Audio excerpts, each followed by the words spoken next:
U dalekoj afričkoj savani, pod zlatnim suncem i plavim nebom, živeo je mali lavić po imenu Luka. Bio je presladak, zlatne dlake, krupne oči i šapice kao plišane. Ali imao je jedan veliki problem, nije znao da rikne. Dok su svi lavovi vežbali glasno "Rrrra", Luka je samo otvarao usta i ispuštao tihi zvuk "rr". Druga mladunčad su mu se smejala. To nije rik, to je šapat. Zadirkivali su ga. Zbog toga se Luka skrivao iza palmi i više nije želeo da izlazi. Jedne noći dok su svi spavali, Luka je tiho jecao pod drvetom baobaba. Tada je sletela stara sova Sofija, mudra i tiha, ali sa očima koje vide sve.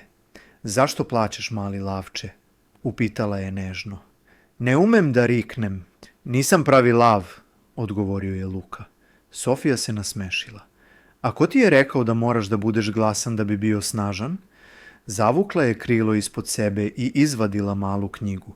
Na koricama je pisalo "Glas prirode". "Dođi, ima neko ko ti može pomoći", rekla je i poletela. Sofija je odvela Luku do majmuna Marka, najrazigranijeg i najglasnijeg majmuna u džungli. "Znaš šta je tvoj problem?"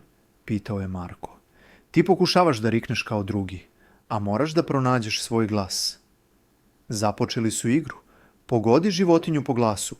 Marko je pravio zvuke u, a, c, mu, a Luka je pogađao i smejao se.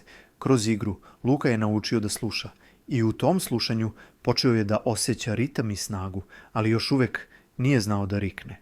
Na kraju ga je Sofija odvela do slona Simona. Simon je bio veliki, spor i mudar. Kad je udahnuo duboko, cela zemlja bi zadrhtala. "Rikanje ne dolazi iz grla, dolazi iz stomaka, iz srca", rekao je.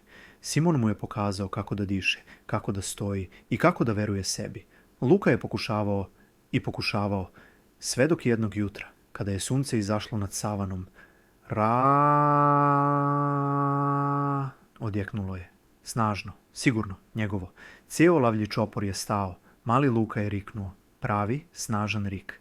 Ali nije bio kao ostali. Bio je drugačiji, pun emocije, pun srca.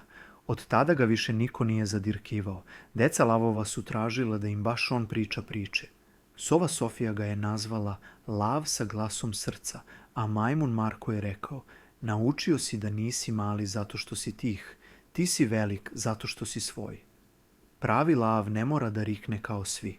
Dovoljno je da zna ko je i da veruje svom srcu.